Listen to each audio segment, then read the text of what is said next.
ಯುವಜನರ ಭಾನುವಾರದಲ್ಲಿ ನಾವು ಧ್ಯಾನ ಮಾಡ್ತೀವಿ. ಯೋಸೇಫನ ಕುರಿತಾಗಿ ಯಾವಾಗಲೂ ಮಾಡ್ತೀವಿ. ಆದರೆ ಒಂದು ವಿಭಿನ್ನವಾದ ಒಂದು ವಾಕ್ಯವನ್ನ ಇವತ್ತು ನೀವು ಕೇಳಿಸ್ಕೊಳ್ತೀರಿ. ಇಬ್ಬರು ವ್ಯಕ್ತಿಗಳು, ಇಬ್ಬರು ಯೌವನಸ್ಥರೇ.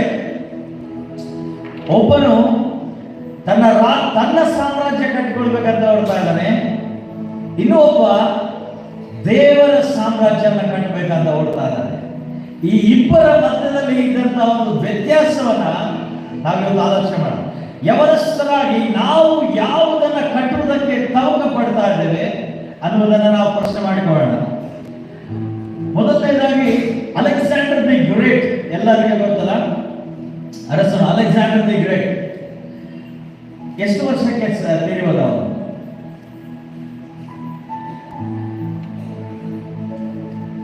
ಎಷ್ಟು ವರ್ಷದಲ್ಲಿ ರಾಜ್ಯಗಳನ್ನ ಗೆದ್ದ? ಹೋಗ್ಲಿ ವಿದ್ಯಾರ್ಥಿಗಳು, ಟೀಚರ್ಸ್ ಎಲ್ಲರೂ ಇಲ್ಲ ಇದ್ದೇವಲ್ಲ, ಎಷ್ಟೋ ಜನ 30ನೇ ವಯಸ್ಸಿನಲ್ಲಿ ತನ್ನ ಯೌವನ ಪ್ರಾಯದಲ್ಲಿ ಅನೇಕ ಸಾಮ್ರಾಜ್ಯಗಳನ್ನು ಗೆಲ್ತಾನೆ. ಸಾಮ್ರಾಜ್ಯಗಳನ್ನ ಗೆಲ್ಲುವ ಅನ್ಕೊಳ್ತಾನೆ, ಇಡೀ ಲೋಕವನ್ನ ನಾನು ಜಯಿಸಬೇಕು, ನನ್ನದಾಗಿ ಮಾಡಬೇಕು. ನಾನು ಸಂಕ್ಷಿಪ್ತವಾಗಿ ಮುಗಿಸ್ತೀನಿ ವಾಕ್ಯ, ಯಾಕಂದ್ರೆ 11 ಗಂಟೆಗೆ ನಿಮ್ಮ ಆಲಯದ ಆರಾಧನೆ ಮುಗಿದ ಅಂತ ಕೇಳ್ಪಟ್ಟೆ. ಆದ್ರೆ ಹಾಫ್ ಅನ್ ಅವರ್ ಟೈಮ್ ಕೊಟ್ಟಿದ್ದಾರೆ. ಇವತ್ತು 11:30ಗೆ ಎಕ್ಸಾಕ್ಟ್ ಆಗಿ ಮುಗಿಸ್ತೀನಿ. ಓಕೆ, ಸಿದ್ಧವಾಗಿದ್ದೀರೋ ವಾಕ್ಯಕ್ಕಾಗಿ? ಅಲೆಕ್ಸಾಂಡರ್ ದಿ ಗ್ರೇಟ್ ಪ್ರಪಂಚದ ಎಲ್ಲ ಮೂಲೆಗಳಿಗೆ ಹೋಗಿ ನಾನು ಎಲ್ಲವನ್ನ ಜಯಿಸ್ತೀನಿ ಅಂತ ಅನ್ಕೊಂಡ. ಜಯಿಸುವಂತವನು ನಿಜವಾಗ್ಲೂ ಜಯಿಸಿದ ಹೋದಂತ ಪ್ರತಿ ಕಡೆ ಅವನಿಗೆ ಜಯವಾಗ್ತಾ ಇತ್ತು. ಒಂದು ಕಡೆ ಬಂದಾಗ ಸಡನ್ ಆಗಿ ಅರ್ಧಕ್ಕೆ ಹಿಂತಿರುಗಿ ಹೋದ. ಯಾವ ಕಡೆ ಅಂದ್ರೆ ಭಾರತ ದೇಶದ ಕಡೆ. ಹಲ್ಲೆಲೂಯಾ. ಅರ್ಥದಲ್ಲಿ ಹಿಂತಿರುಗಿ ಹೋಗ್ತಾನೆ. ಅವನು ಜಯಿಸ್ತಿದ್ದೇನೋ. ಯಾಕೆ ಹಿಂತಿರುಗಿ ಹೋಗ್ತಾನೆ ಅಂದ್ರೆ ಒಂದೇ ಒಂದು ಸೊಳ್ಳೆ ಅವನನ್ನ ಕಚ್ಚಿಸ್ತದೆ.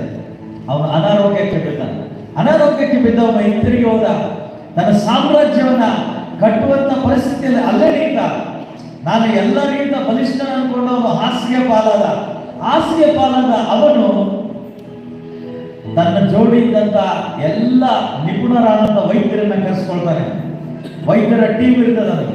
ಅವರೆಲ್ಲ ಇವನನ್ನ ಎಷ್ಟೋ ತಾಪತ್ರೆ ಮಾಡ್ತಾರೆ. ಅವನು ಹೇಳ್ತಾನೆ, ನನ್ನ ಬದುಕಿಸ್ರಿ, ಉಳಿಸ್ರಿ. ಅವನು ಬಹಳಷ್ಟು ಪ್ರಯತ್ನ ಮಾಡ್ತಾರೆ. ಕೊನೆಯದಾಗಿ ಅವರಿಂದ ಅದು ಆಗಲಿಲ್ಲ.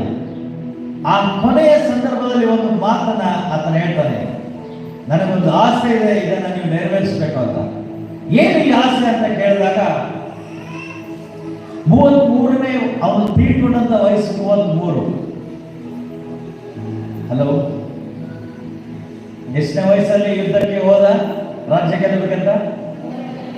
ಯೇಸು ಸ್ವಾಮಿ ತನ್ನ ವಾಕ್ಯದ ಸುವಾರ್ತೆಯ ಸೇವೆ ಪ್ರಾರಂಭಿಸಿದ ಯಾವಾಗ?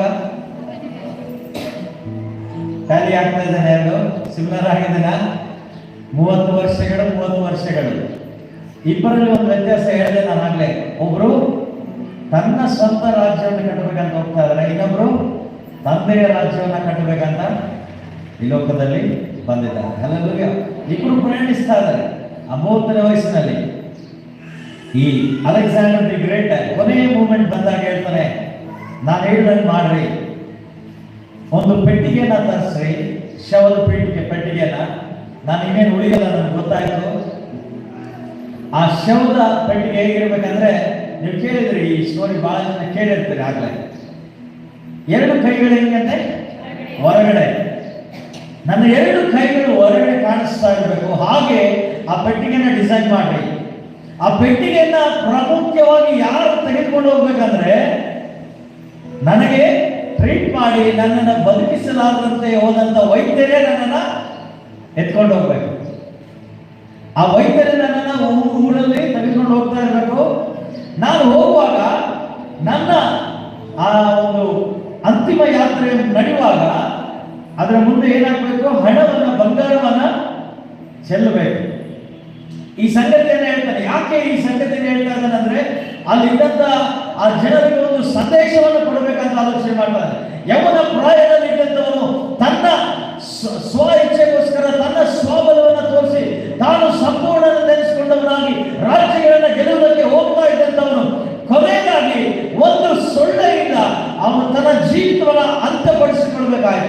ಆ ಸಂದರ್ಭದಲ್ಲಿ ಜನರಿಗೆ ಒಂದು ಸಂದೇಶ ಕೊಡ್ಬೇಕಂತ ಹೇಳ್ತಾನೆ. ನನ್ನ ಯೌವನ ನಾನು ಬಹಳ ಗಟ್ಟಿಯಾಗಿದ್ದೆ, ನಾನು ಪ್ರಪಂಚವನ್ನು ಗೆಲ್ತೀನಿ ಅಂತ ನಾನು ನಂಬಿದ್ದೆ. ಆದರೆ ನನ್ನ ಯೌವನದಲ್ಲಿ ನನ್ನ ಯೌವನದ ಬಲವನ್ನು ಮುರಿದಿದ್ದು ಒಂದು ಸಣ್ಣ ಸೊಳ್ಳೆ. ಅದರಿಂದ ನಾನೇನಾದೆ, ಮರಣ ಹೊಂದುವುದಕ್ಕೆ ಸಾಧ್ಯವಾಯಿತು. ಇವತ್ತು ನಾನು ಆ ಹೆಣ ಹೋಗುತ್ತಿರುವಾಗ, ಆ ಒಂದು ಪಾರ್ಥಿವ ಶರೀರ ಹೋಗ್ಬೇಕಾದ್ರೆ ಅವನನ್ನು ನೋಡಿದಾಗ, ಜನರನ್ನು ನೋಡ್ಬೇಕಂತೆ, ಆ ವೈದ್ಯರಿಗೆ ಯಾಕೆ ಎತ್ಕೊಂಡು ಹೋಗ್ಬೇಕಂದ್ರೆ, ಈ ವೈದ್ಯರಿಗೆ ಸಹ ನನ್ನನ್ನು ಬದುಕಿಸಲು ಆಗಲಿಲ್ಲ. ನಾನು ಸಂಪಾದಿಸಿದಂತ ಹಣ ನನ್ನನ್ನು ಉಳಿಸಲಿಲ್ಲ. ಅದಕ್ಕೆ ಅದನ್ನ ಚೆಲ್ಲರಿ ಅಂತ ಹೇಳ್ತಾರೆ. ಅದನ್ನು ತೆಗೆದುಕೊಂಡು ಹೋಗುವಾಗ ಜನರೆಲ್ಲ ನೋಡಿ ಈ ಸಂದೇಶ ಅವರಿಗೆ ಮುಟ್ಟಬೇಕಂತ ಅವನು ಹೇಳ್ತಾನೆ. ಪ್ರಿಯರೇ, ಅದೇ 30 ವರ್ಷಗಳಲ್ಲಿ ಸೇವೆ ಆರಂಭಿಸಿದ ದೇವರು ಯೇಸು ಸ್ವಾಮಿನ ಇನ್ನೊಂದು ಕಡೆ ನೋಡುವಾಗ, ನಾವು ಇನ್ನೊಂದು ಕೋಣೆಯಲ್ಲಿ ನಾವು ನೋಡುವಾಗ, ಸೇಮ್ ಟು ಸೇಮ್ ಯೇಸು ಸ್ವಾಮಿ ತನ್ನ ರಾಜ್ಯಕ್ಕಾಗಿ, ತಂದೆ ರಾಜ್ಯಕ್ಕಾಗಿ ಸುವಾರ್ತೆಯನ್ನು ಸಾರ್ತಾ ಇದ್ದ. ಹೋಗುವ ಪ್ರಾಂತ್ಯಗಳಲ್ಲೆಲ್ಲ ದೇವರ ಮಹಿಮೆಯನ್ನು ಪಡಿಸ್ತಾ ಅದ್ಭುತಗಳನ್ನು ಮಾಡಿದ, ಆಶ್ಚರ್ಯ ಕಾರ್ಯಗಳನ್ನು ಮಾಡಿದ. ದೇವರು ಅನೇಕರನ್ನು ಗುಣಪಡಿಸಿದನು, ಅನೇಕರ ಹೃದಯಗಳನ್ನು ತಾಕಿತು ಅಂತ ನೋಡ್ತಾ ಇದ್ದೀವಿ. ಅನೇಕರು ತಮ್ಮ ಜೀವಿತಗಳನ್ನು ಬದಲಾಯಿಸಿಕೊಂಡರು ಅಂತ ನೋಡ್ತಾ ಇದ್ದೀವಿ. ದೇವರು ಸಹ, ಯೇಸು ಸ್ವಾಮಿ ಸಹ ರಾಜ್ಯಗಳನ್ನ ಗೆದ್ದ. ಇಡೀ ಪ್ರಪಂಚವನ್ನ ಕೇವಲ 3.5 ವರ್ಷಗಳಲ್ಲಿ ಸುವಾರ್ತೆಯನ್ನು ಸಾರಿ ಗೆದ್ದನು ಅಂತ ನೋಡ್ತಾ ಇದ್ದೇವೆ. ಇಡೀ ಟೋಟಲ್ ವರ್ಲ್ಡ್ ಅಲ್ಲಿ ಕ್ಯಾಲ್ಕುಲೇಟ್ ಮಾಡಿದ್ರೆ ಯೇಸು ಸ್ವಾಮಿ ಮಾಡಿದ ಸುವಾರ್ತೆ ಪ್ರಬಲತೆ ಬಹಳ ಅದ್ಭುತವಾಗಿದೆ. ಅದಕ್ಕೆ ದೇವರ ರಾಜ್ಯವು ಹೇಗೆ ಬರ್ತದೆ ಅಂದ್ರೆ, ಅದು ದೇವರ ವಾಕ್ಯದ ಪ್ರಬಲತೆಯಲ್ಲಿ ತುಂಬಿದೆ, ಶಕ್ತಿಯಿಂದ ತುಂಬಿದೆ. ದೇವರ ರಾಜ್ಯ ಹೇಗೆ ತುಂಬಿದೆ ಅಂದ್ರೆ ಶಕ್ತಿಯಿಂದ ತುಂಬಿದೆ. ಆ ಶಕ್ತಿ ಹೇಗೆ ಆಗುತ್ತಂದ್ರೆ, ಅನೇಕರು ದೇವತಾ ಅವತಾರಗಳು, ವಾರ್ಡ್ ಪುರುಷರೆನಿಸಿಕೊಂಡವರು, ದೇವರುಗಳೆನಿಸಿಕೊಂಡವರು ಈ ಲೋಕಕ್ಕೆ ಬಂದರು. 150 ವರ್ಷಗಳ ಕಾಲ ಸುವಾರ್ತೆನ ಸಾರಿದರು. ಆದರೆ ಅದು ಸೀಮಿತಕ್ಕೆ ನಿಂತು ಹೋಯಿತು. ಗೌತಮ ಬುದ್ಧರು ಆಲ್ಮೋಸ್ಟ್ 50ರಿಂದ 200 ವರ್ಷಗಳ ಕಾಲ ತನ್ನ ಸೇವೆಯನ್ನು ಮಾಡ್ತಾರೆ. ಆದರೆ ಕೆಲವು ಪ್ರಾಂತಗಳಿಗೆ ಸೀಮಿತವಾಗುತ್ತೆ. ಆದರೆ ಅದೇ 3.5 ವರ್ಷಗಳಲ್ಲಿ ಸೇವೆ ಮಾಡಿದಂಥ ಯೇಸು ಸ್ವಾಮಿಯ ಒಂದು ಸುವಾರ್ತೆ ಇಡೀ ಪ್ರಪಂಚಕ್ಕೆ ಈ ದಿನ ಬೆಳಕಾಗಿ ನಿಂತಿದೆ. ಜೋರಾಗಿ ಕರಗಡ ತಟ್ಟಿ ದೇವನಾಮವನ್ನು. ಆ 3.5 ವರ್ಷಗಳ ಕಾಲ ನಡೆದಾಗ, ಯೇಸು ಸ್ವಾಮಿ ತನ್ನ ರಾಜ್ಯವನ್ನು ಸ್ಥಾಪಿಸಿದಾಗ, ಸಮಯ ಬಂದಾಗ, ದೇವರ ಬಳಿ ಹೋಗುವ ಸಂದರ್ಭದಲ್ಲಿ ಯೇಸು ಸ್ವಾಮಿ ಹೇಳ್ತಾನೆ, ಅಲೆಕ್ಸಾಂಡರ್ನು ತನ್ನ ಪ್ರಾಣವನ್ನು ಕಾಪಾಡಿಕೊಳ್ಳದೆ ಒಂದು ಸಂದೇಶವನ್ನು ಜನರಿಗೆ ಬಿಟ್ಟು ಹೋದ್ರೆ, 2 ಕೈಗಳು ಹಿಂಗೆ ಹೊರಗಡೆ ತೋರಿಸಿ ಹೋಗ್ರಿ, ಏನು ತಂದಿಲ್ಲ, ನಾನು ಏನು ಒಯ್ಯುವುದಕ್ಕೆ ಆಗಲ್ಲ ಅಂತ ಹೇಳ್ತಾರೆ. ಆದರೆ ಯೇಸು ಸ್ವಾಮಿ ಕಲ್ವರಿ ಶಿಲುಬೆ ಮೇಲೆ, ಆ ಬೆಟ್ಟದ ಮೇಲೆ ಕಲ್ವರಿ ಶಿಲುಬೆಯಲ್ಲಿ 2 ಕೈಗಳನ್ನು ಚಾಚಿ ಹೇಳ್ತಾನೆ, ತಂದೆಯ ರಾಜ್ಯಕ್ಕೆ ನೀವು ಕಳೆದುಕೊಂಡದನ್ನ ಯಾವುದು ಹುಡುಕ್ತಾ ಇದ್ರು, ಆದಿಯಲ್ಲಿ ಯಾವುದನ್ನ ಕಳೆದುಕೊಂಡು ನೀವು ನಶಿಸಿ ಹೋಗಿದ್ರು, ಅದನ್ನು ನಾನು ಜಯಿಸಿದ್ದೇನೆ. ಆ ಮರಣದ ಕೊಂಡೆಯನ್ನು ಮುರಿದಿದ್ದೇನೆ, ಆ ಪಾಪದ ಕಟ್ಟುಗಳನ್ನು ಮುರಿದಿದ್ದೇನೆ, ಆ ಬಂಧನಗಳನ್ನು ಮುರಿದಿದ್ದೇನೆ. ನಿತ್ಯ ರಾಜ್ಯಕ್ಕೆ ನಿಮ್ಮನ್ನ ಪಾತ್ರರಾಗುವುದಕ್ಕೆ ಈ ಶಿಲುಬೆ ಮಾರ್ಗವಾಗಿದೆ ಅಂತ 2 ಕೈಗಳನ್ನು ಚಾಚಿ ಸಮಸ್ತ ನಾಡಿಗೆ, ಸಮಸ್ತ ಜನಾಂಗಗಳಿಗೆ ಸುವಾರ್ತೆಯ ಪ್ರಬಲತೆಯನ್ನು ಘೋಷಿಸ್ತಾನೆ. ಯೇಸು ಸ್ವಾಮಿ ಕೈಗಳು ಚಾಚಿ ಹೇಳಿದಾಗ ಆತನು ಸೋತ ಸಂದೇಶವನ್ನು ಹೇಳಲಿಲ್ಲ. ಅಲೆಕ್ಸಾಂಡರ್ನು ತಾನು ಸೋತ ಸಂದೇಶವನ್ನು ತಿಳಿಸಿದರೆ, ಯೇಸು ಸ್ವಾಮಿ 2 ಕೈಗಳನ್ನು ಚಾಚಿ ಜಯದ ಸಂದೇಶವನ್ನು ಹೇಳ್ತಾ ಇದ್ದಾನೆ, ಜಯೋತ್ಸವದ ಸಂದೇಶವನ್ನು ಹೇಳ್ತಾ ಇದ್ದಾನೆ. ಕೊಲೊಸ್ಸೆ 7:15 ಹೇಳ್ತದೆ, ನಮ್ಮ ಪಾಪ ಶಾಪಗಳ ಋಣ ಪಟ್ಟಿಯನ್ನ ಕಲ್ವರಿ ಶಿಲುಬೆಯಲ್ಲಿ ಯೇಸು ಸ್ವಾಮಿ ಅದನ್ನ ಜಡಿದರು ಅಂತ ಹೇಳ್ತಾರೆ. ಹಲ್ಲೆಲೂಯಾ. ಇವತ್ತು ಯಾವುದಕ್ಕೆ ಯವನಸ್ಥರು ಜಯಿಸುವುದಕ್ಕೆ ಆಗಲಿಲ್ಲ ಅಂದ್ರೆ ಪಾಪಕ್ಕೆ ಸೋತು ಹೋಗಬೇಕು. ಕೇವಲ ಯವನಸ್ಥರಷ್ಟೇ ಅಲ್ಲ, ಎಲ್ಲರೂ ಸೋತು ಹೋಗಿರುವಂಥದ್ದು ಪಾಪಕ್ಕೆ. ಆ ಪಾಪದಲ್ಲಿ ಕೊಡುವ ಸಂಬಳ ಮರಣವಾಗಿ. ಅದಕ್ಕೆ ಯೇಸು ಸ್ವಾಮಿ ಹೇಳ್ತಾನೆ, ಆ ಪಾಪದ ಕೊಂಡಿಯನ್ನ ನಾನು ಮುರಿದಿದ್ದೇನೆ, ಆ ಆ ಮರಣದ ಕೊಂಡಿಯನ್ನ ನಾನು ಮುರಿದಿದ್ದೆ, ನಾನು ಅದರ ಮೇಲೆ ಜಯವನ್ನು ಹೊಂದಿದವನಾಗಿದೆ. ಅದೇ ಯವನ ಪ್ರಾಯದಲ್ಲಿ ಯೇಸು ಸ್ವಾಮಿ. ಹಲ್ಲೆಲೂಯಾ. ಎಷ್ಟು ಅದ್ಭುತವಾದ ಸ್ವರೂಪನಾಥನಾಗಿದ್ದಾನೆ. ಆ ರಾಜ್ಯಾಧಿರಾಜ ನಮಗೋಸ್ಕರ ಎಷ್ಟು ಒಳ್ಳೆಯ ದೇವರು ಆಗಿದೆ. ಎರಡನೆಯ ಒಂದು ಸಂದರ್ಭವನ್ನು ನಾವು ನೋಡುವಾಗ, ಮೊದಲನೆಯ ಸಂದೇಶದಲ್ಲಿ ನಾವು ನೋಡಿದ್ವಿ, ಇಬ್ಬರು ತಮ್ಮ ರಾಜ್ಯಗಳನ್ನ ಕಟ್ಟಿಕೊಳ್ತಾರೆ, ಸೇಮ್. ಆದರೆ ಒಬ್ಬರು ಲೌಕಿಕವಾದದ್ದು, ಇನ್ನೊಬ್ಬರು ದೇವರ ರಾಜ್ಯ. ಇವತ್ತು ಯಮನಸ್ಥರೇ, ಈ ಸ್ಥಳದಲ್ಲಿ ಕೂತಂತ ಯಮನಸ್ಥರೇ, ನಾವು ಯಾವುದನ್ನ ಕಟ್ಟುವುದಕ್ಕೆ ಸಿದ್ಧವಾಗಿದೆ? ಯಾರನ್ನ ಹಿಂಬಾಲಿಸ್ತಾ ಇಲ್ಲ? ಇಬ್ಬರು 33 ವರ್ಷಗಳ ಕಾಲ ಜೀವಿಸಿದಂಥವ್ರು. ಯಾರನ್ನ ನಾವು ಹಿಂಬಾಲಿಸುವವರಾಗಿದ್ದೇವೆ? ಮಾತುಗಳಿಲ್ವಾ? ಓನ್ಲಿ ಆಕ್ಷನ್, ವಾಯ್ಸ್ ಇಲ್ವಾ?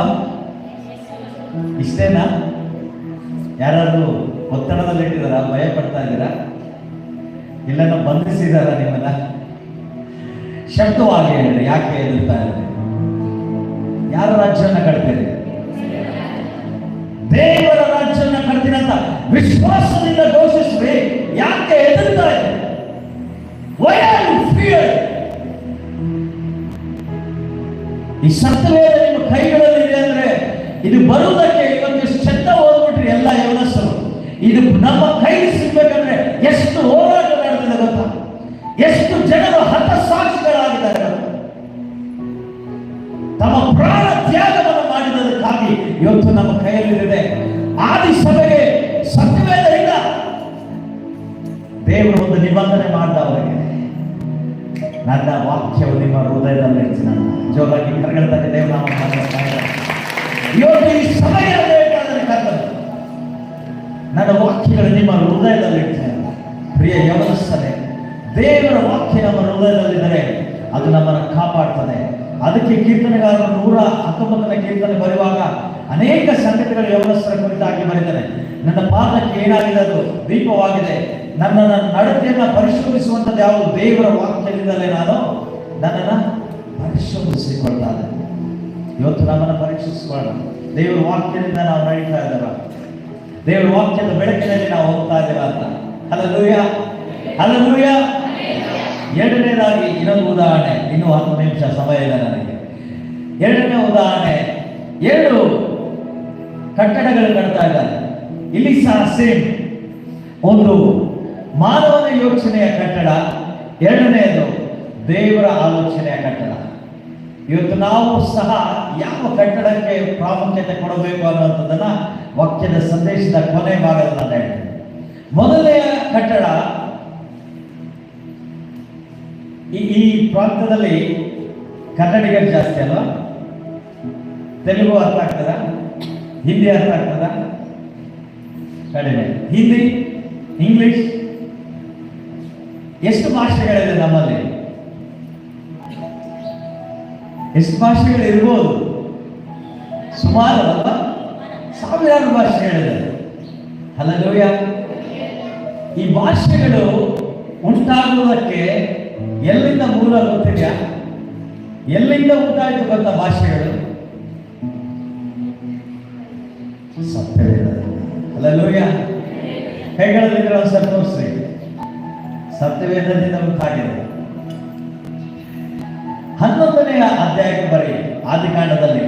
ಅಲ್ಲಿ ಒಂದು ಗೋಪುರನ ಕಟ್ಟಬೇಕಂತ ಅಸ್ಸೀರಿಯನ ವಂಶದವರು ಪರಾಕ್ರಮಿಯಾದ ಬೇಟೆಗಾರನೆನಿಸಿಕೊಂಡಂತ ನಿಮ್ರೋದನು ಅಲ್ಲಿ ಒಂದು ಕಟ್ಟಡವನ್ನು ಕಟ್ಟೋದಕ್ಕೆ ಆಸೆ ಪಡ್ತಾನೆ. ಒಂದು ಕಟ್ಟಡ ನಾವು ಕಟ್ಟೋಣ ಬನ್ನಿ, ನಾವೆಲ್ಲರೂ ಸೇರಿ ಹೋಗಿ ಒಂದು ಕಟ್ಟಡ ಕಟ್ಟೋಣ. ಆ ಕಟ್ಟಡ ಹೆಂಗಿರ್ಬೇಕಂದ್ರೆ ಕೆಳಗಿಂದ ನಾವು ಕಟ್ತಾ ಹೋಗೋಣ. ಸುಮ್ಮನೆ ಎಷ್ಟು ಎತ್ತರ ಕಟ್ಟಬೇಕಂದ್ರೆ ಆಕಾಶವನ್ನು ದಾಟಿ ಹೋಗ್ಬೇಕಂತದ್ದು. ಕಟ್ಟಕ್ಕಾಗುತ್ತೆ ನಮ್ಮಿಂದ? ಆದ್ರೆ ಅವರು ಆಲೋಚನೆ ಮಾಡ್ತಾ ಇದ್ದಾರೆ ನೋಡ್ರಿ. ಆಕಾಶವನ್ನು ಮುಟ್ಟಬೇಕು. ಆಕಾಶದ ಮೇಲೆ ಹೋದಾಗ ಅಲ್ಲಿ ನನ್ನ ಸಿಂಹಾಸನ ಹಾಕಿ ಕೊಡ್ತೀನಿ ಅಂತ ಅಂದಾಗ ನಾನು ಆಕಾಶದ ಕಟ್ಟಡಗಳು ದಾಟಿ ಹೋಗ್ಬೇಕಂತ, ಮೇಘಗಳನ್ನ ದಾಟಿ ಹೋಗ್ಬೇಕು. ಹೋಗುವಾಗ ಅಲ್ಲಿ ದೇವರ ರಾಜ್ಯ, ದೇವರ ಹತ್ತಿರಕ್ಕೆ ನಾವು ಹೋಗ್ಬೇಕು. ಅಷ್ಟು ಎತ್ತರಕ್ಕೆ ಹೋದಾಗ ಅದನ್ನ ಏರಿ ಮೇಲೆ ನನ್ನ ಸಿಂಹಾಸನ ಹಾಕಿ ಕೊಡ್ತೀನಿ ಅಂತ ಹೇಳ್ತಾನೆ. ನಿಮ್ರೋಧನ ಆಲೋಚನೆ ಇದೆ. ಅವನು ಸಹ ಒಳ್ಳೆಯ ಯೌವನ ಪ್ರಾಯದಲ್ಲಿದ್ದವನು, ಬಹಳ ಒಂದು ಅದ್ಭುತ ಯುದ್ಧವೀರನಾಗಿದ್ದ, ಬೇಟೆಗಾರನಾಗಿದ್ದ. ಆತನು ತನ್ನ ರಾಜ್ಯವನ್ನ ಕಟ್ಟಬೇಕಂತ ಆ ಬಾಬೆಲ್ ಗೋಪುರವನ್ನು ಕಟ್ಟೋಣ ಅಂತ ಹೇಳ್ತಾನೆ. ಇಲ್ಲಿ ಕೇಳ್ರಿ, ಅವನ ಸ್ವ ಇಚ್ಛೆಯಿಂದ ಕಟ್ಟಬೇಕಂತ ಆಲೋಚನೆ ಮಾಡ್ತಾ ಇದ್ದಾನೆ. ಅವನ ಸ್ವಂತ ಬಲದಿಂದ ಕಟ್ಟಬೇಕಂತ ಮಾಡ್ತಾ ಇದ್ದಾನೆ. ಸ್ವಂತ ಜ್ಞಾನದಿಂದ ಕಟ್ಟಬೇಕಂತ ಆಲೋಚನೆ ಮಾಡ್ತಾ ಇದ್ದಾನೆ. ಎಲ್ಲರೂ ಹೇಳಿ, ಯಾವ್ದರಿಂದ? ಸ್ವಂತ ಜ್ಞಾನದಿಂದ, ಸ್ವಂತ ಬಲದಿಂದ, ಸ್ವಂತ ಸಾಮರ್ಥ್ಯದಿಂದ, ಸ್ವಂತ ಚಿತ್ತದಿಂದ ಬಾಬೆಲ್ ಗೋಪುರವನ್ನು ಕಟ್ಟಬೇಕಂತ ನೋಡ್ತಾ ಇದ್ದಾನೆ. ಎಲ್ಲ ಜನರನ್ನ ಕರೆಸಿದ, ಬಂಧುಗಳನ್ನೆಲ್ಲ ಕರೆಸಿದ, ಅಲ್ಲಿದ್ದಂಥ ಸಾಮ್ರಾಜ್ಯದಲ್ಲಿದೆ ಪ್ರತಿಯೊಬ್ಬರನ್ನ ಕರೆಸಿ ಹೇಳ್ತಾ ಇದ್ದಾನೆ, ಸರಿ ಕಟ್ಟೋಣ. ಪ್ರಾರಂಭ ಆಯ್ತದು. ಏರ್ತಾನೆ ದೇವರು ಮೇಲಿನಿಂದ ಎಣಿಕೆ ನೋಡ್ತಾನೆ. ಇವ್ರು ಏನೋ ಮಾಡ್ತಾ ಇದ್ದಾರೆ, ಇಲ್ಲಿ ಏನ್ ನಡೀತಾ ಇದೆ ಇದು ಅಂತ ದೇವರಿಗೆ ಆಶ್ಚರ್ಯ ಆಯ್ತು. ಇವ್ರು ಬಿಟ್ರೆ ಏನಾದ್ರೂ ಮಾಡಿ ಬಂದ್ರು ಅಂತ ದೇವರು ಅವರ ಮಧ್ಯದಲ್ಲಿ ಇಳಿದು ಬಂದು ಏನ್ ಮಾಡ್ತಾನಂತೆ, ಅವರ ಭಾಷೆಗಳನ್ನ ಸ್ಪ್ಲಿಟ್ ಮಾಡ್ತಾನೆ. ಅದಕ್ಕೆ ಮುಂಚೆ ಹೋದ್ರಿ, ನೀವು ಮನೆಗೆ ಹೋದ್ರಿ, ಒಂದೇ ಭಾಷೆ ಇತ್ತು, ಒಂದೇ ಭಾಷೆ ಇರೋದು. ಸಡನ್ ಆಗಿ ಅವರ ಭಾಷೆಗಳು ಬದಲಾಗಿ ಹೋಯ್ತು. ಅಲ್ಲಿ ಹೆಂಗೆ ಬದಲಾಯಿತು ಅಂದ್ರೆ, ಅವ್ರ ಕಟ್ಟಡ, ಈಗ ಭಾಷೆಗಳು ಬದಲಾದ್ರೆ ನಮ್ಮಲ್ಲಿ ಕೆಲಸ ಮಾಡೋಕೆ ಆಗಲ್ಲ. ಆಗತ್ತಾ? ನಾನು ತೆಲುಗುದಲ್ಲಿ ಮಾತಾಡ್ತೀನಿ, ನಿಮಗೆ ಕನ್ನಡ ತೆಲುಗು ಬರಲ್ಲ, ನಾನು ಹೇಳಿದ ಕೆಲಸ ನೀವು ಮಾಡ್ತೀರಾ, ಅವಾಗ ಅರ್ಥ ಆಗುತ್ತಾ ನಿಮಗೆ? ಆಗಲ್ಲ. ಹಂಗೆ ಆಯ್ತು. ಅವ್ರು ಕಟ್ತಾ ಇದ್ದಾರೆ, ಕಟ್ಟುವಾಗ ಸಡನ್ ಆಗಿ ಚೆನ್ನಾಗಿ ಕಟ್ತಾ ಹೋಗ್ತಾ ಇದ್ದಾರೆ. ಸಡನ್ ಆಗಿ ಅವ್ರ ಭಾಷೆಗಳು ಮರ್ತೋಯ್ತು. ಅವ್ರು ಬೇರೆ ಬೇರೆ ಭಾಷೆ ಮಾತನಾಡತೊಡಗಿದ್ರು. ಇಟ್ಟಿಗೆ ಕೊಡುವಂತ ಅವ್ರು ಹೇಳ್ತಾ ಇದ್ದಾರೆ, ಇನ್ನೊಬ್ಬನಿಗೆ ಏನರ್ಥ ಆಯ್ತಾ ಗೊತ್ತಿಲ್ಲ. ಇಟ್ಟಿಗೆ ತಗೊಂಡು ಇನ್ನೊಬ್ಬರು ಹೊಡೆದ, ಅಲ್ಲಿಂದ ಕೆಳಗೆ ಬಿದ್ದ, ಅವನು ಇನ್ನೊಬ್ಬರನ್ನ ಬೀಳಿಸ್ದ, ಒಬ್ರಿಗೊಬ್ರು ಜಗಳ ಆಡಿದ್ರು. ಹಿಂಗೆ ಆಗಿ ಕಟ್ಟುವಂತ ಆ ಗೋಪುರ ಎಲ್ಲಿಗೆ ಹೋಯ್ತಂತೆ? ಅಲ್ಲಿಗೆ ಹೋಯ್ತು. ಆ ಗೋಪುರ ಇವತ್ತಿಗೂ ಇದೆ. ಅರ್ಧ ಕಟ್ಟಿರುವಂತ ಗೋಪುರ ಇರಾಕ್ ದೇಶದಲ್ಲಿದೆ. ದೇವಜನರೇ, ಈ ಬಾಬೆಲ್ ಪಟ್ಟಣವು ಬಬಿಲೋನ್ ಸಂಸ್ಥಾನದಲ್ಲಿ ಇರುವಂಥದ್ದು. ಈ ಪಟ್ಟಣವನ್ನು ಕಟ್ಟುವಾಗ ಅವರು ಕಟ್ಟಬೇಕು ಗೋಪುರ ಅಂತ ಅಂದ್ಕೊಂಡ್ರು. ಅವರ ಜೀವಿತಗಳು ಬದಲಾಗಿ ಹೋಯಿತು. ಯಾಕೆಂದರೆ ಅದರ ಹೆಸರು ಬಾಬೆಲ್ ಅಂದ್ರೆ ಅರ್ಥ ತಾರು ಮಾರು. ಅವರ ಆಲೋಚನೆಗಳು ಸ್ವಂತ ಆಲೋಚನೆ ಆಗಿತ್ತು, ಅವನ ಸ್ವಂತ ಬುದ್ಧಿ ಆಗಿತ್ತು, ಸ್ವಂತ ಶಕ್ತಿಯಿಂದ ಅವನು ಮಾಡ್ದ. ಅದಕ್ಕೆ ಅವನ ಆಲೋಚನೆಗಳೇನಾಯ್ತಂದ್ರೆ ಕೆಳಗಡೆ ತಾರುಮಾರಾಗಿ ತಿರುಗಿ ಬಿತ್ತು. ಇವತ್ತು ದೇವರ ಸಮ್ಮುಖದಲ್ಲಿ ಬಂದಂತ ನೀವು ಅನೇಕ ಆಲೋಚನೆಗಳು ಮನಸ್ಸಿನಲ್ಲಿದ್ದಾವೆ ನಾವು. ಆದರೆ ದೇವರು ಹೇಳುವುದನ್ನು ಕಟ್ಟುವುದಾದರೆ ನಿಮ್ಮ ಜೀವಿತಗಳು ಆಶೀರ್ವದಿಸಲ್ಪಡ್ತದೆ. ಎರಡನೇ ವ್ಯಕ್ತಿಯನ್ನು ನೋಡೋಣ. ಆತನೇನು ಅರಸನಲ್ಲ, ಮೊದಲನೇನು ಪರಾಕ್ರಮಶಾಲಿ ಆಗಿದ್ದ. ಎರಡನೇ ವ್ಯಕ್ತಿ ಸಹ ಒಂದು ಕಟ್ಟಡವನ್ನು ಕಟ್ತಾ ಇದ್ದಾನೆ. ಆತನು ಸಾಮಾನ್ಯವಾದವನೇ, ಆದರೆ ಅವನಿಗೆ ಒಂದು ಟೈಟಲ್ ಇದೆ. ಆತನಿಗೆ ಒಂದು ಟೈಟಲ್ ದೇವರು ಕೊಡ್ತಾನೆ. ಇವನಿಗೆ ಏನಂತ ಕೊಟ್ಟಿದ್ರು?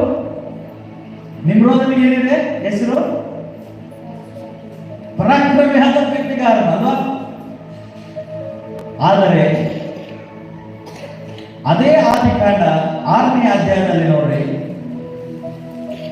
ಅಲ್ಲಿ ಒಬ್ಬ ವ್ಯಕ್ತಿಯನ್ನ ದೇವರು ನೋಡುವಾಗ ಆತನಿಗೆ ಒಂದು ಟೈಟಲ್ ಅನ್ನ ಕೊಡ್ತಾನೆ.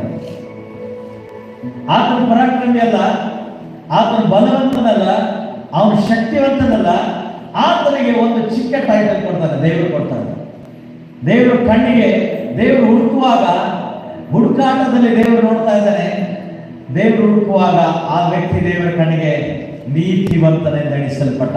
ಹಲ್ಲೆಲೂಯಾ. ಜೋರಾಗಿ ಕರೆಗಳು ತಟ್ಟೋಣ ದೇವರ ನಾಮಕ್ಕೆ. ಇವತ್ತು ದೇವರು ಹುಡುಕುವಾಗ ಈ ಮುಸ್ಲಿಗೇರಿ ಸಭೆಯಲ್ಲಿ ಯಾವ ಯೌವನಸ್ಥರು ನನಗೋಸ್ಕರ ಇದ್ದಾರೆ, ಯಾವ ಯೌವನಸ್ಥರು ನನಗೋಸ್ಕರ ಇದ್ದಾರೆ ಹುಡುಕುವಾಗ ದೇವರ ಕಟ್ಟಡ ಕಟ್ಟುವುದಕ್ಕಾಗಿ, ದೇವರ ರಾಜ್ಯವನ್ನು ಕಟ್ಟುವುದಕ್ಕಾಗಿ ಯಾರಿದ್ದಾರಂತೆ ಸ್ವಾಮಿ ಹುಡುಕುವಾಗ ಈಗೋ ನಾನಿದ್ದೇನೆ ಅಂತ ಸ್ವಾಮಿ ಕೈಗಳಲ್ಲಿ ಸಿಗುವವರಾಗಿದ್ದಾರೆ. Hallelujah, hallelujah. ಆ ನೋಹನ ಒಂದು ಸ್ಟೋರಿ ನಮ್ಗೆ ಗೊತ್ತಿದೆ, ಎಲ್ಲರಿಗೂ ಚಿರಪರಿಚಿತವಾಗಿ ಬರ್ತದೆ.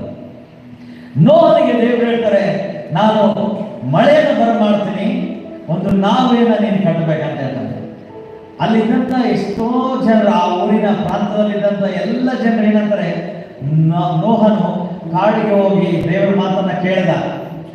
ನೋಹನ ಆಲೋಚನೆ ಏನಿದೆ ಅಂದ್ರೆ ಸ್ವಂತ ಬುದ್ಧಿ ಅಲ್ಲ, ಮೊದಲನೇ ಒಂದು ಏನಿತ್ತು, ಸ್ವಂತ ಬುದ್ಧಿ ಉಪಯೋಗಿಸ್ತಾ. ನೋಹನು ದೇವರ ಜ್ಞಾನವನ್ನು ಉಪಯೋಗಿಸ್ತಾ ಇದ್ದಾನೆ. ಅಲ್ಲಿ ಸ್ವಂತ ಚಿತ್ತವನ್ನ ಮಾಡಲಿಕ್ಕೆ ಬಾಗಿಲು ಗೋಪುರ ಕಟ್ಟಬಹುದು. ಇಲ್ಲಿ ದೇವರ ಚಿತ್ತದಂತೆ ನಾವೇನ ಕಟ್ಟಿರೋದಕ್ಕೆ ಹೋಗ್ತಾ ಇದ್ದಾನೆ.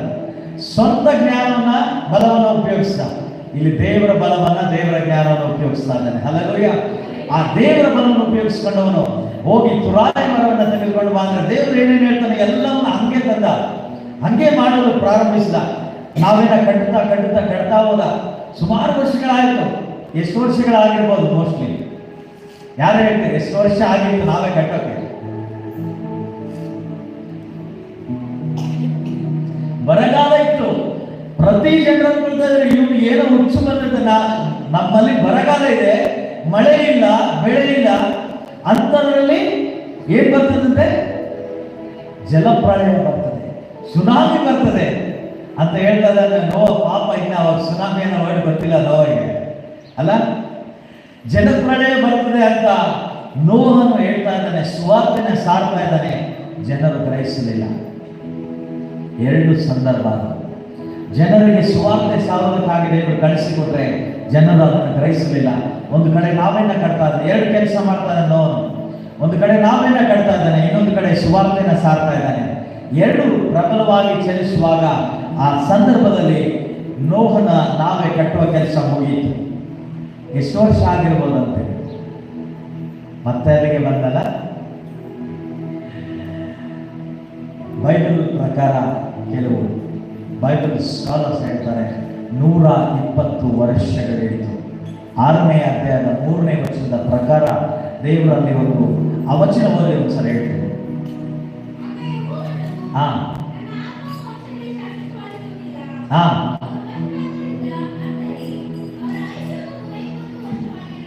ಎಸ್, ಗಮನ ಇಟ್ಕೊಳ್ಳಿ.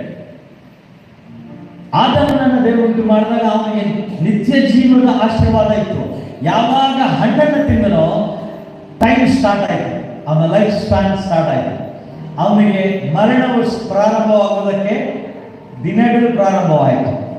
ಅದೇ ಆಲೋಚನೆಯಲ್ಲಿ ನಾವು ನೋಡ್ತಾ ಬಂದ್ರೆ ಇಲ್ಲಿ ಹೇಳ್ತಾನೆ, ಸ್ವಾಮಿ ಜನರೆಲ್ಲ ಪಾಪದಲ್ಲಿ ಬಿದ್ದು ಹೋಗಿರೋದ್ರಿಂದ ನೋಡಿ ದೇವರು ಕೋಪಗೊಂಡಂತೆ ಮನೋವ್ಯಥೆಯನ್ನು ಪಟ್ಟು ಅಲ್ಲಿ ಹೇಳ್ತಾನೆ. ಏನಂತ ಹೇಳ್ತಾನೆ ಅಂದ್ರೆ, ಇವರಲ್ಲಿ ನನ್ನ ಆತ್ಮನ ಶಾಶ್ವತವಾಗಿ ಇರಿಸಲ್ಲ, ಟೆಂಪರರಿ ಆಗಿ ಇರಿಸ್ತೇನೆ. ಇವ್ರಿಗೆ ಎಷ್ಟು ಆಯುಷ್ಯನ ನೇಮಕ ಮಾಡ್ತಾ ಇದ್ದಾನಂತೆ? 120 years, 120 ವಯಸ್ಸು ಅಂತ ಹೇಳ್ತಾರೆ. ಬರ್ತಾ ಮತ್ತೆ ಕೀರ್ತನೆಗಳಿಗೆ ಬಂದಾಗ ದಾವೀದನು ಮತ್ತೆ ಅದನ್ನು ಇನ್ನ ಕಮ್ಮಿ ಮಾಡ್ತಾನೆ. ಅದು ಬಲ ಹೆಚ್ಚಿದ್ರೆ 80, 90, 70ರಿಂದ 90, ಈಗ ಇನ್ನೂ ಕಡಿಮೆ ಆಗೋಗಿದ್ದಾರೆ ಅಲ್ವಾ? ಬೇರೆ ಆ 120 ವರ್ಷಗಳ ಕಾಲ ಮನುಷ್ಯನ ಒಂದು ಜೀವಿತದ ಆಯುಷ್ಯ. ದೇವರು ಸಂಪೂರ್ಣವಾದ ಆಯುಷ್ಯನ್ನ ಆ ಸುವಾರ್ತೆ ಸಾರುವುದಕ್ಕೆ ನೋಹನಿಗೆ ಕಳಿಸಿದಾಗ ಯಾರು ನೋಹನ ನಾವೇ ನಂಬಲಿಲ್ಲ. ನೋಹನ ನಾವೇ ಕಟ್ಟುವುದಕ್ಕೆ ಒಬ್ಬರು ಬರಲಿಲ್ಲ.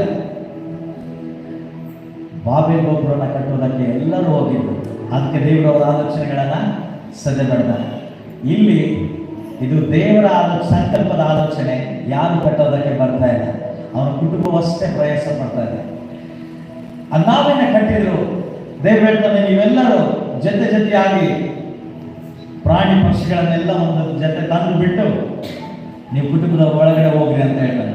ಒಳಗಡೆ ಹೋದ ತಕ್ಷಣವೇ ಏನಾಯ್ತಂತೆ, ಹೊರಗಡೆಯಿಂದ ಬಾಗಿಲು ಹಾಕಲ್ಪಡ್ತಾರೆ. ಸ್ಪಷ್ಟವಾಗಿದೆ, ಒಳಗಡೆಯಿಂದ ಬಾಗಿಲು ಹಾಕಿಲ್ಲ ಅವರು, ಹೊರಗಡೆಯಿಂದ ಬಾಗಿಲು ಮುಚ್ಚಲ್ಪಡ್ತು. 40 ದಿನ ಮಳೆ ಬಂತು, ಒಂದಲ್ಲ ಎರಡಲ್ಲ, 40 ದಿನ ಮಳೆ ಬಂದ ತಕ್ಷಣವೇ ಹಡಗ ಏನಾಯ್ತಂತೆ, ಭೂಮಿಯಿಂದ ಮೇಲಕ್ಕೆ ಎತ್ತಲ್ಪಡ್ತು. ಮೇಲಕ್ಕೆ ಎತ್ತಲ್ಪಟ್ಟಾಗ ಪ್ರಯಾಣ ಸ್ಟಾರ್ಟ್ ಆಯ್ತು. ಪ್ರಯಾಣ ಪ್ರಾರಂಭವಾಯಿತು. ನೀರಲ್ಲಿ ಎಲ್ಲರೂ ಹೊಡ್ಕೊಂಡು ಹೋಗುವಾಗ ಅವಾಗ ಕೇಳ್ತಾರೆ ಎಲ್ಲರೂ, ನೋಹನ ಬಾಗಿಲು ತೆಗಿ, ನೋಹನೇ ಬಾಗಿಲು ತೆಗಿ, ನಿನ್ನ ಮಾತು ನಿಜ, ನಿನ್ನ ದೇವರು ನಿನಗೆ ಹೇಳಿದ್ದು ನಿಜ, ನಾನು ನಂಬ್ತೀನಿ, ನನ್ನೊಬ್ಬನ್ನ ಒಳಗಡೆ ಕರ್ಕೋ, ನನ್ನ ಕರ್ಕೋ ಅಂತ ಎಲ್ಲರೂ ಕೂಗ್ತಾ ಇದ್ದಾರೆ. ಕೂಗ್ತಾ ಇದ್ರೆ ಒಬ್ಬರಿಗಾದ್ರೂ ತೆಗೆಯುವುದಕ್ಕೆ ಸಾಧ್ಯವಾಯ್ತಾ ನೋಹನಿಗೆ? ಯಾಕೆ ಆಗಲಿಲ್ಲ ಹೇಳಿ? ಚಾವಿ ಯಾರ ಕಡೆ ಇದೆ? ದೇವ್ರ ಕಡೆ ಇದೆ. ಎಕ್ಸಾಕ್ಟ್ಲಿ, ಸ್ಪಷ್ಟವಾಗಿ ಹೇಳಿದ್ರು, ಚಾವಿ ದೇವ್ರ ಕಡೆ ಇದೆ. ಇವತ್ತು ನಮ್ಮ ಜೀವಿತದಲ್ಲಿ ಒಂದು ವೇಳೆ ಆ ಬಾಗಿಲು ದೇವರು ತೆರೆದು ಕಾಯ್ತಾ ಇದ್ದಾನೆ. ಅದನ್ನು ಮುಚ್ಚಿಬಿಟ್ಟ ಅಂದ್ರೆ ಆ ಚಾವಿ ಮತ್ತೆ ಆ ಕಡೆ ಕಷ್ಟ. ಅದರ ಒಳಗಡೆ ಹೋದವರು ರಕ್ಷಿಸಲ್ಪಟ್ಟರು ಅಂತ ನೋಡ್ತಾ ಇದ್ದಾರೆ. ಅವರ ಜೀವಿತಗಳು ರಕ್ಷಿಸಲ್ಪಟ್ಟು ನೂತನವಾದ ಮಾರ್ಗಕ್ಕೆ, ರಾಜ್ಯಕ್ಕೆ ಅವರು ಹೋದರು. ಅಂದ್ರೆ ಅಲ್ಲಿ ನಾವು ತಿಳ್ಕೋಬೇಕಾದ್ರೆ ಭೂಮಿ ಮತ್ತು ನೋಹನನ್ನ ಅವನ ಕುಟುಂಬನ ರಕ್ಷಿಸುವಂತ ಆ ನಾವೇ ನಮ್ಮ ರಕ್ಷಣೆಗೆ ಕಾರಣವಾಗಿದೆ. ಇವತ್ತು ಲೋಕವು ನಶಿಸಿ ಹೋಗ್ತಾ ಇದೆ ಅಂದ್ರೆ ಅದನ್ನು ನಶಿಸಿ ಹೋಗುವುದಕ್ಕೆ ಬಿಡಬಾರದು. ನೋಹನ ಹುಡುಕಿದ ಹಾಗೆ ನಾವು ಹುಡುಕೋರಾಗಿರ್ಬೇಕು. ನನಗೊಂದು ಆಶ್ಚರ್ಯ ಇಲ್ಲಿ ಏನಂದ್ರೆ, ಅಲ್ಲಿದ್ದಂತ ಅದನ್ನ ಮಾಡಿದಂತ ಇಂಜಿನಿಯರ್ ಮತ್ತೆ ಅದಕ್ಕೆ ಪ್ರೊಡ್ಯೂಸ್ ಮಾಡಿದಂತ ಆ ಸೈಂಟಿಸ್ಟ್ಗಳು ಹೇಳ್ತಾರೆ, ಈ ನಾವೇ ಎಷ್ಟು ಸ್ಟ್ರಾಂಗ್ ಇದೆ, ಎಷ್ಟು ಬಲವಾಗಿದೆ ಅಂದ್ರೆ ಈ ನಾವೇ ಯಾರು ಬಂದು ಹೊಡೆದ್ರು, ಎಂತ ಮಂಜು ದಿಕ್ಕಿ ಹೊಡೆದ್ರು ಸಹ, ಏನೇ ಪರಿಸ್ಥಿತಿ ಬಂದ್ರು ಸಹ ಇದು ಮುಳುಗಿ ಹೋಗಲ್ಲ, ಬಿದ್ದು ಹೋಗಲ್ಲ ಅಂತ ಹೇಳಿದ್ರು. ಹೇಳಿದಂತ ಕೆಲವೇ ದಿನಗಳಲ್ಲಿ, 14 ದಿನಗಳಲ್ಲಿ, ಕೇವಲ ಬಹುಶಃ 14ರಿಂದ 21 ದಿನದ ಪ್ರಯಾಣ ಅಷ್ಟೇ ನಡೆದಿದೆ. ಸಡನ್ ಆಗಿ ಒಂದು ಐಸ್ಬರ್ಗಿಗೆ ಹೊಡೆದು ಏನಾಯ್ತಂತ ಅದು ಬಿದ್ದು ಹೋಯ್ತು, ಮುಳುಗಿ ಹೋಯ್ತು. ಟೈಟಾನಿಕ್ ಮಹಾಸಮುದ್ರದಲ್ಲಿ ಟೈಟಾನಿಕ್ ಎನ್ನುವಂತ ದೊಡ್ಡ ಹಡಗು ಏನಾಯ್ತದು ಮುಳುಗಿ ಹೋಯ್ತು. ಆದರೆ ನೋಹನು ಕಟ್ಟಿದ ಈ ಹಡಗಿನಲ್ಲಿ ಅದಕ್ಕೆ ಅಲ್ಲಿ ಯಾರು ಡ್ರೈವರ್ ಇಲ್ಲ, ಅದಕ್ಕೆ ನಾವಿಕ ಇಲ್ಲ. ಇದಕ್ಕೆ ನಾವಿಕರಿದ್ರು, ಮುಳುಗಿ ಹೋಯ್ತು. ಇಲ್ಲಿ ನಾವಿಕನಿಲ್ಲ, ಆದ್ರೆ ಅದು ನೀರಿನ ಮೇಲೆ ತೇಲ್ತಾ ಇದೆ. Hallelujah, hallelujah. ಈ ನಾವಿಕ ಯೇಸು ಸ್ವಾಮಿ ಆಗಿದ್ದ. ಇದರ ನಾವಿಕ ತಂದೆಯಾದ ದೇವರೇ ಆಗಿದ್ದ. ಅದಕ್ಕೆ ಅದು ನೀರಿನ ಒಳಗಡೆ ಮುಳುಗಲಿಲ್ಲ, ನೀರಿನ ಮೇಲೆ ತೇಲುತ್ತಾ ಹೋಯಿತು. ಇವತ್ತು ಈ ಒಂದು ಯುವಜನರ ಭಾನುವಾರದಲ್ಲಿ ಈ ಕೃತವಾದ ಈ ಸಂದೇಶದ ಹಂತದಲ್ಲಿ ನಾನು ಕನ್ಕ್ಲೂಷನ್ ಕೊಡ್ತಾ ಇದ್ದೇನೆ ಪ್ರೇರೆ. ಸ್ವಂತ ಬುದ್ಧಿಯಿಂದ ಕಟ್ಟಿದಂತ ಟೈಟಾನಿಕ್, ಸ್ವಂತ ಬಲ, ಸ್ವಂತ ಆಲೋಚನೆಯಲ್ಲಿ ಕಟ್ಟಿದಂತ ಹಡಗು ಅದು ನೀರು ಪಾಲಾಗೋಯ್ತು.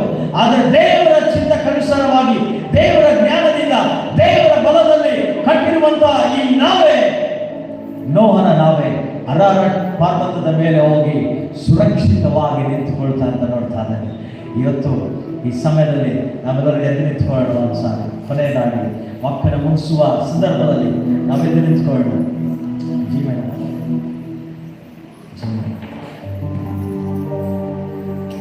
ಆತನು ಕರೀತಾ ಇದ್ದಾನೆ. ನಿನ್ನ ಸ್ವಂತ ಬುದ್ಧಿಯಿಂದ ಏನು ಮಾಡುವುದಕ್ಕೆ ಆಗೋದಿಲ್ಲ. ಅದಕ್ಕೆ ಯೋಹಾನ ಸುವಾರ್ತೆಯಲ್ಲಿ ಸ್ವಾರ್ಥಿಕನಿಗೆ ಬರೀತಾನೆ, ಅಯ್ಯ ನಿನ್ನನ್ನು ಬಿಟ್ಟು ನಾವು ಏನು ಮಾಡೋದಕ್ಕೆ ಆಗಲ್ಲ ಸ್ವಾಮಿ, ನಮ್ಮಿಂದ ಏನು ಮಾಡೋದಕ್ಕಾಗಲ್ಲ. ನಾವು ಕಣ್ಣುಗಳು ಮುಚ್ಕೊಳ್ಳೋಣ, ಸ್ವಲ್ಪ ಸಮಯ ನಮ್ಮ ಜೀವಿತದ ಪರಮಾತ್ಮವನ್ನು ನಾವು ತಿಳ್ಕೊಳ್ಳೋಣ. ಯಾವುದನ್ನ ಹುಡುಕ್ತಾ ಇದೆಯಾ? ಸ್ವಂತ ಬುದ್ಧಿಯಿಂದ ಹುಡುಕ್ತಾ ಇದ್ದೀರಾ? ಸ್ವಂತ ಬಲದಿಂದ ಹುಡುಕ್ತಾ ಇದ್ದೀರಾ? ಸ್ವಂತ ಜ್ಞಾನದಿಂದ ಹುಡುಕ್ತಾ ಇದ್ದೀರಾ? ಸ್ವಂತ ಜ್ಞಾನದಿಂದ ಹುಡುಕುವಂಥದ್ದು ಅದು ನಿಲ್ಲುವಂಥದ್ದಲ್ಲ. ಆದರೆ ನೋಹನ ಹಾಗೆ ದೇವರ ಜ್ಞಾನದಿಂದ, ದೇವರ ಚಿತ್ತಕ್ಕನುಸಾರವಾಗಿ, ದೇವರ ಬಲವನ್ನು ಹಾಕಿಕೊಂಡವರಾಗಿ ನೀವು ಹುಡುಕುವುದಾದ್ರೆ ದೇವರ ರಾಜ್ಯವನ್ನು ಕಟ್ಟುವುದಕ್ಕೆ ಸಾಧ್ಯವಾಗ್ತದೆ. ಒಪ್ಪಿಸಿಕೊಳ್ಳೋಣ, ಆಲೋಚನೆ ಮಾಡೋಣ. ಹೇಳು, ನಿನ್ನಾರಾಧಿಸುವ ನಾವೇ ಧನ್ಯರು, ನಿನ್ನ ಸೇವೆ ಮಾಡುವ ನಾವೇ ಧನ್ಯರು, ನಿನ್ನಾರಾಧಿಸುವ ನಾವೇ ಧನ್ಯರು. ಕೈಗಳ ಮೇಲೆ ನಿಂತೇಳ, ಸೇವೆ ಮಾಡುವ ನಾವೇ ಧನ್ಯರು. ಸ್ತೋತ್ರ ಸ್ತೋತ್ರ ಯೇಸಯ್ಯ.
ನಾಮದಿಂದ ದೇವರ ಬಲದಿಂದ ದೇವರ ಚಿತ್ತದಿಂದ ಓಡುವಾಗ ಸಕಲ ಪ್ರವಾದನೆಗಳಿಂದ ಹೇಳುವ ಪ್ರಕಾರ ಇದು ದೇವರ ಆತ್ಮನಿಂದಲೇ ಸಾಧ್ಯವಾಗಿದೆ. ಇದು ಶಕ್ತಿಯಿಂದಲ್ಲ, ಬಲದಿಂದಲ್ಲ, ಜ್ಞಾನದಿಂದಲ್ಲ, ಮಹಿಮೆಯಿಂದಲ್ಲ, ಮನುಷ್ಯನ ಆಲೋಚನೆಗಳಿಂದಲ್ಲ. ಇದೆಲ್ಲವೂ ಯೆಹೋವನ ಬಲದಿಂದಲೇ, ಯೆಹೋವನ ಆತ್ಮನ ಬಲದಿಂದಲೇ. ಇವತ್ತು ಆತ್ಮನ ಬಲವನ್ನು ಕೊಡುವುದಕ್ಕೆ ಸಿದ್ಧವಾಗಿದ್ದೀರಾ ಯೌವನಸ್ಥರೇ? ಇಲ್ಲಿ ನಿಂತ ಪ್ರತಿಯೊಬ್ಬರು ಯೌವನಸ್ಥರೇ. ನಮ್ಮ ಆತ್ಮಗಳಿಗೆ ವಯಸ್ಸಿಲ್ಲ ಅಂತ ಕರ್ತನು ಹೇಳ್ತಾರೆ.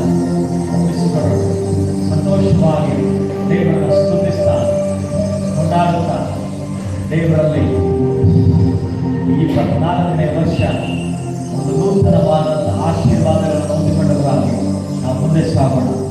25ನೇ ವರ್ಷದಲ್ಲಿ ಹೋಗುವಾಗ ನೂತನವಾದ ಆಲೋಚನೆಗಳು. ಒಂದು ವೇಳೆ ಸ್ವಂತ ಬುದ್ಧಿಯಿಂದ ಇಲ್ಲಿವರೆಗೆ ಆಲೋಚನೆ ಮಾಡಿದರೆ ಅದನ್ನು ಬಿಟ್ಟುಬಿಡ. ಸ್ವಂತ ಜ್ಞಾನ, ಸ್ವಂತ ಬಲ ಬಿಟ್ಟು 2025ರಲ್ಲಿ ಹೋಗುವಾಗ ದೇವರ ಬಲವನ್ನು ಹಾಕಿಕೊಳ್ಳಿ, ದೇವರ ಜ್ಞಾನವನ್ನು ಹಾಕಿಕೊಳ್ಳಿ, ದೇವರ ಒಂದು ಚಿತ್ತಕ್ಕೆ ಒಪ್ಪಿಸಿಕೊಳ್ಳಿ. ನಿಮ್ಮ ಜೀವಿತಗಳನ್ನು ದೇವರು ಪ್ರಜ್ವಲಿಸುವಂತೆ ಮಾಡ್ತಾರೆ. ತಲೆಭಾಗಗಳು ಎಲ್ಲರ ಮೇಲೆ ದೈವಿಕವಾದ ಪ್ರಸನ್ನತೆ ಹೇಳಿಕೊಳ್ಳಿ ಸ್ವಾಮಿ. ಅನಾರೋಗ್ಯದಲ್ಲಿದ್ದವರ ಮೇಲೆ ಈಗಲೇ ಸ್ವಸ್ಥತೆ ಸಾಲದ ಬಾಧೆಗಳಿಂದ, ಕಣ್ಣೀರಿಂದ, ಮಕ್ಕಳಿಗೋಸ್ಕರ ಕಣ್ಣೀರಾಗುವವರ ಕುಟುಂಬದಲ್ಲಿ ಕರ್ತನೆ ಸಮಸ್ಯೆಗಳಿಂದ ಕಣ್ಣೀರಾಗುವ ಪ್ರತಿಯೊಂದು ಸಮಸ್ಯೆಗಳು ಯೇಸು ಕ್ರಿಸ್ತನ ನಾಮದಲ್ಲಿ ಸಮಾಧಾನವನ್ನು ಘೋಷಿಸ್ತಾರೆ, ಬಿಡುಗಡೆಯನ್ನು ಘೋಷಿಸ್ತಾರೆ. ಇವತ್ತು ಯುವಜನ ಭಾನುವಾರದಲ್ಲಿ ನೀನೆಲ್ಲ ದರ್ಶನ ಹೊಂದಿಕೊಂಡವರಾಗಿ ಒಂದು ಸಾವಿರ ಕೃಪೆ ಪಾಲಿಸಿಕೊಡ್ಬೇಕಾಗ್ತದೆ. ಎಲ್ಲ ಯುವಜನರ ಮೇಲೆ, ಈ ಸಭೆಯ ಚಿಕ್ಕ ಮಕ್ಕಳನ್ನು ಹಿಡಿದು ಹಿರಿಯರವರೆಗೆ, ಸೇವಕರ ಮೇಲೆ, ಸೇವಕರ ಕುಟುಂಬಗಳ ಮೇಲೆ, ಅವರ ಸೇವೆಗಳ ಮೇಲೆ ಸದಾಕಾಲಕ್ಕೆ ಪ್ರಸನ್ನತೆ ನೆಲೆಯಾಗಿದ್ದು ಕಾಯ್ದು ಕಾಪಾಡಿದ ನಜರೇತಿನ ಯೇಸು ಕ್ರಿಸ್ತನ ಜೀವನ ನಾಮದಲ್ಲಿ ಈ ಪ್ರಾರ್ಥನೆ ಬೇಡಿಕೊಂಡಿದ್ದೇವೆ ಕರ್ತನೆ. ಆಮೆನ್.